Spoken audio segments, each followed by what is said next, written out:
রথযাত্রা মানুষের পুনর্যাত্রা অর্থাৎ পুণ্যতিথি, পুণ্যাত্মক। জগন্নাথের রজ্জু আকর্ষণের দ্বারা তাদের সুকৃতি অর্জন, ভক্তি লাভ হয়। জগন্নাথ দেব ভগবান জগদীশ্বর তিনি প্রসন্ন হয়ে তাকে অভয়দান করেন, মৃত্যু সংসার উদ্ধার করেন, পরিত্রাণ করেন। তিনি পতিত পাবন, পতিত, কোনো যোগ্যতা নাই, কিছুই নেই, ক্ষমতা নাই, কোনো সমর্থ নাই, নিঃস্ব, তাকেও তিনি কৃপা করে অভয়দান করেন। তার যত অশুভ মঙ্গল দূর করেন। জগন্নাথ দর্শন করলে কি হয়? জীবনের সমস্ত অমঙ্গল চলে যায়, অমঙ্গল রাশি মঙ্গল, মঙ্গল ভগবান, মঙ্গল মধুসূদন। আর সেই জগন্নাথ পতিত জগন্নাথের তিনি জগদীশ্বর, যে অনন্ত বিষ্ণুপুর মালিক যিনি, তার আজকে সেই রথযাত্রা। তার ভক্ত ছিলেন ইন্দ্র মহারাজ, তাকে বলেছিলেন আমি জ্যৈষ্ঠ মাসের শুক্লপক্ষের পূর্ণিমাতে আমি আবির্ভূত হব, তুমি রথে করে আমাকে ভ্রমণ করাবে। যারা আমার মন্দির করে, যারা আমার দিকে দর্শন করতে পারে না, অসুস্থ, বার্ধক্য, বৃদ্ধ, বালক, যুবক, অনেকে পারে না, অন্তর্জ যারা বর্ণ বাহ্য, ব্রাহ্মণ, ক্ষত্রিয়, শূদ্র, বৈষ্ণব আরত কত রয়েছে, তারা আমার মন্দিরে আসতে পারে, আমাদের দর্শন পারে না। আমি তাদের দর্শন দিয়ে আমার দৃষ্টি, অমৃত দৃষ্টি, তাদের অমর ধামে তাকে স্থান দিব, অভয় দান করবো, আর তাকে বৈকুণ্ঠ প্রদান করবো। এই জন্য জগন্নাথ দেব রথে ইন্দ্রধন মহারাজের আদেশ করেছেন। ইন্দ্রধন প্রেমী ভক্ত, বিষ্ণু ভক্ত, তিনি ভগবানের প্রিয়তম ভক্ত। তিনি তখন 3টি রথ নির্মাণ করেছেন, বলদেব জগন্নাথ 3টি রথ করে, এবার রথ করে করেন নবরাত্রি 9 দিন অনুষ্ঠান।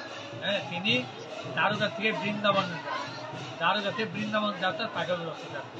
তিনি বৃন্দাবনে যাচ্ছেন, বৃন্দাবনের মধুর বৃন্দাবন, ঔদার্যলীলা যেখানে রয়েছে, সেখানে সেই বৃন্দাবনের ধামে গোপ, গোপী, যমুনা, পুলিন, গোয়াফি, আর এই যে আনন্দ রয়েছে, আত্মানন্দ, সেই ভক্তি, সেই অনুষ্ঠান, এই দ্বারকা থেকে তিনি এই জগন্নাথ দেব তিনি এইভাবে লীলা প্রকাশিত হয়েছেন। রোহিণী মা জগন্নাথ কৃষ্ণ বলের মহিমা বলতে বলতে, আর সেই কৃষ্ণ বলমের মহিমা নিজে শুনে তারা এই ভগবান শ্রীকৃষ্ণই জগদীশ্বর, তিনি প্রেমের বিগলিত মুক্তি হয়ে গেছেন দ্বারকাতে। যে প্রেমের বিগলিত মুক্তি হলো জগন্নাথ দেব। জগন্নাথ হলো জগতের কর্তা তিনি, বলদেব হলো গুরুদেব, গুরুতত্ত্ব, নিত্যানন্দ। বলদেব বল দেন, শক্তি দেন ভজন করবার, হরিনাম করবার। আর সুভদ্রাদেব ভক্তি তত্ত্ব, তিনি পূর্ণ শক্তি, অর্থাৎ অশুভ শক্তি পরিত্যাগ করে শুভ শক্তি প্রদান করেন, মঙ্গল দান করেন। জগন্নাথের রথযাত্রা মানুষের পূর্ণ যাত্রা, পূর্ণ হয়। আজকে আপনার কি আমাদের আগরতলা স্থিত শ্রী চৈতন্য ত্রিপুরা প্রসিদ্ধ মন্দির জগন্নাথ মন্দির, উদয়পুর মন্দির মাতা মন্দির, আর হলো এখানে জগন্নাথ মন্দির শহরে চলে গেছে। এইখানে সেই বিশালভাবে আয়োজিত হয়ে গেছে।